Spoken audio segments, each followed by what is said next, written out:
Hey everyone, so today I want to talk to you about thumb shooting for beginners. So to start off, you need a horse bow. Now this could be any style horse bow. It could be a Tatar horse bow like mine, or a Turkish one, Manchu bow, Korean bow, and so forth. There's loads of others as well, but I can't name them from the top of my head. Anyway, so you need a horse bow, Asiatic horse bow, and you need arrows, obviously. You need a thumb ring. Now this thumb ring could be a leather ring, or I suggest you start off with a proper thumb ring, the metal one, because if you're gonna go higher poundage bows, then you don't have to change your thumb ring. So you can train yourself with a proper metal thumb ring from the beginning, which will be really good. And I suggest, this is not mandatory, but I suggest you get a arm guard and a glove.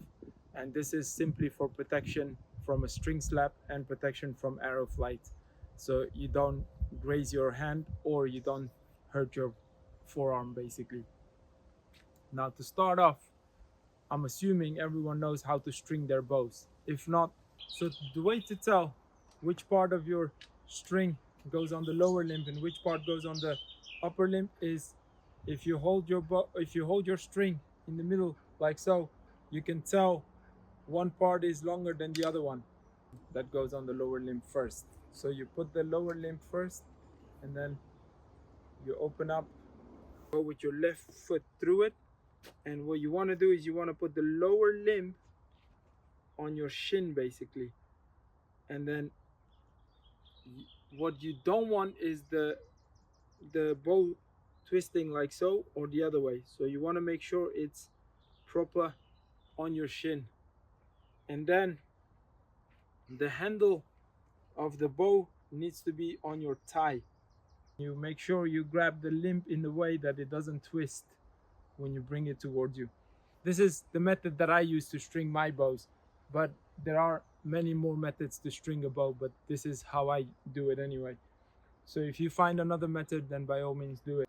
So you make sure your bow is nice and straight and it's not twisting, and then you just bring the upper limb up towards the string, and then you put the string in its place, put it in the bridge, and then it's nice and straight.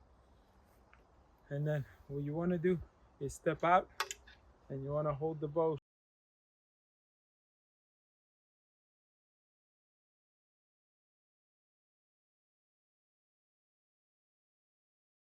So a few tips before we start shooting. So it's really important you start shooting with a low poundage bow. Now this could be a 30 poundage bow, 25 poundage bow. It all depends on what you feel comfortable pulling and holding the shot. So not just pulling the bow, because that's easy. Anyone can pull any type of bow, but it's important you can actually pull and hold your shot for at least 5 seconds. And that poundage bow will be perfect for you to start practicing your technique, start paying attention to your bow arm, paying attention to your release and all that kind of stuff. And it's very easy to do when you have a low poundage bow. If you go for a high poundage bow, then good luck holding the shot and then paying attention to all of those steps basically. So yeah, first things first, low poundage bow.